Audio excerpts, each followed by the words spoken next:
Merci à tous et toutes d'être. Je pense qu'on est prêt. Merci à tous et toutes d'être là pour le bilan de fin de session. Alors, d'entrée de jeu, de faire quelques mots sur les travaux et la Chambre, et on vous revient pour les questions.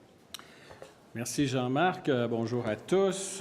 Effectivement, le manque de leadership et le manque de vision s'est reflété également, malheureusement, dans les travaux de la Chambre. Mais avant de parler de nos adversaires du gouvernement, nous allons parler de ce que nous avons fait, nous, comme opposition.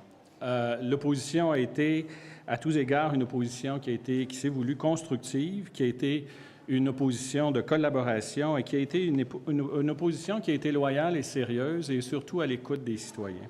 Nous avons été une opposition constructive parce que nous avons proposé différents projets de loi, notamment en matière de loi sur l'immigration, loi qui, semble-t-il, pose des problèmes qui sont importants et à laquelle la ministre de l'Immigration elle-même a voulu réserver un accueil qui était positif. Nous avons déposé un projet de loi sur le vin pour favoriser la consommation du vin et des producteurs québécois.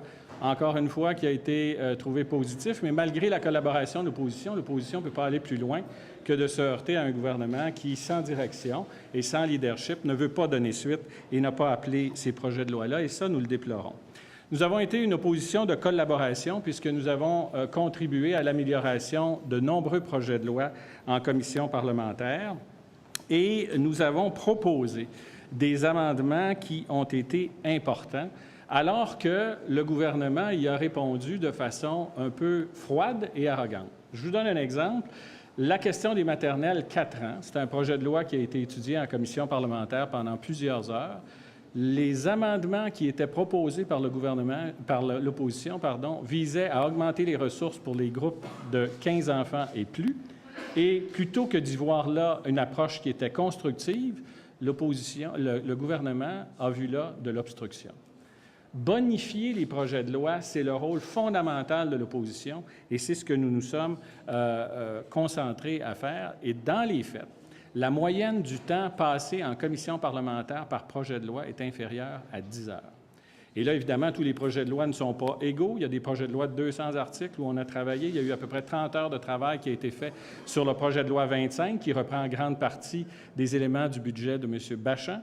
Et nous avons proposé des amendements à chacun de ces projets de loi-là. Et dans tous les cas, nous avons voulu d'apporter une contribution qui soit sérieuse. Nous avons aussi été à l'écoute de la population, contrairement à ce que le gouvernement a fait. Et à cet égard-là, je voudrais parler de 2 projets de loi en particulier. Le projet de loi 14 sur la langue et le projet de loi sur la Banque de développement économique. Projet de loi sur la Banque de développement économique qui a été décrié par tous.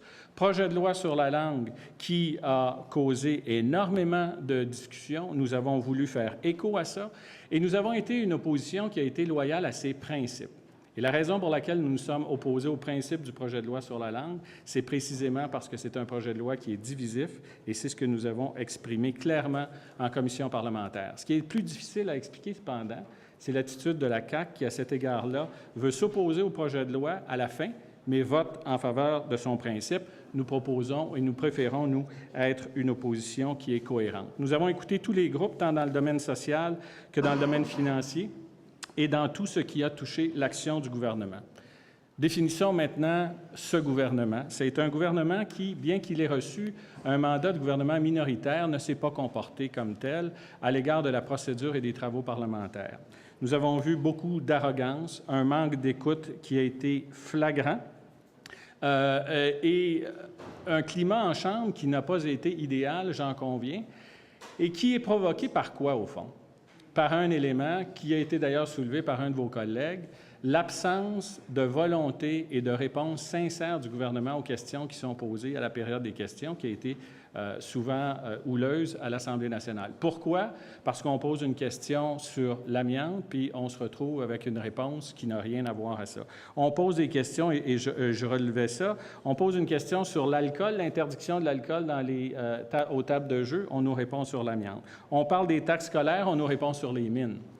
Et le président de l'Assemblée nationale, à travers tout ça, se conforme à la jurisprudence. On peut invoquer les articles de procédure pour exiger des réponses, mais à la fin de la journée, c'est au gouvernement de se comporter de façon responsable et de répondre.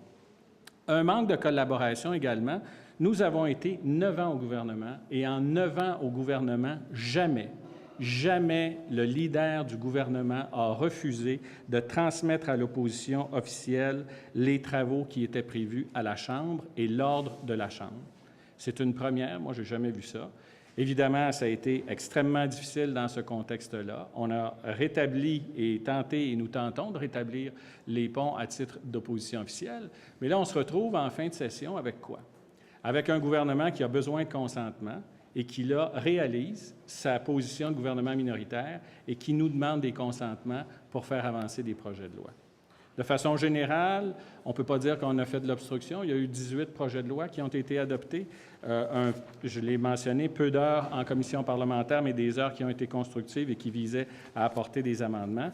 Et aujourd'hui, on a un gouvernement qui a agi de façon erratique et qui se voit dans l'obligation, vu son inaction pour les 8 derniers mois dans le dossier des éoliennes, de nous demander maintenant des consentements pour nous assurer de réparer le fiasco dans lequel il s'est lui-même placé. Merci.